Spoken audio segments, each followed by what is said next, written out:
Bonjour les badounettes. Bonjour maître. Peut-on greffer un pénis? C'est la question qu'on se pose dans la Bad News 278, peu après 17 minutes et 20 secondes. Une reconstruction urétrale pénienne formelle nécessiterait trop de réparations et donc ils lui ont greffé un autre pénis. Mais alors qu'il était à quelqu'un de décédé Ça, je ne sais pas, dans les commentaires si vous savez, mais je crois pas que ça marche. La greffe du pénis est, d'après le docteur Michel Corniglion, qu'on salue, une allogreffe. Alors, aucun rapport avec Nabila, non, allo, pas de shampoing, ça vient du grec allos, ça veut dire autre. Bah ouais, c'est un corps étranger, littéralement, qu'on va venir fixer. Étranger parce que oui, bah il faut un don, généralement un don de quelqu'un, donc un homme de la même famille, consentant évidemment. Pourquoi de la même famille? Disons que si vous êtes d'une certaine couleur, blanc, jaune, marron, vert, noir, bleu, et qu'on vous greffe un machin d'une autre couleur, psychologiquement déjà que de base c'est chaud. En plus, même famille, globalement la même forme. Bon alors, je dirais pas comparer ma bite à celle de mon père, mais j'imagine qu'on se ressemble un peu plus que celle de Davy par exemple, ou de Rémi, ou de leurs pères respectifs. Et donc, faut accepter ta nouvelle bite. Donc même famille c'est bien. Mais ça veut dire que l'autre membre de la famille, pas membre, accepte le don.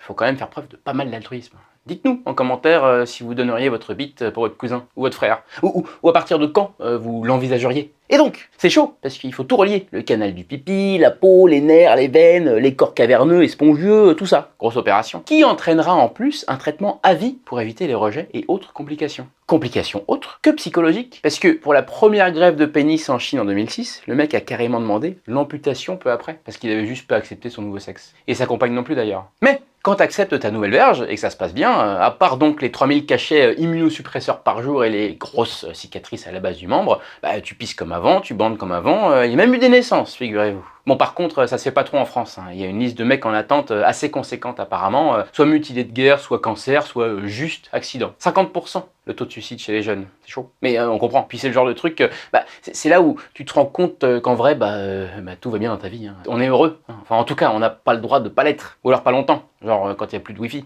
Plus de wifi, mais j'ai toujours ma bite. Au revoir les badounettes. Au revoir.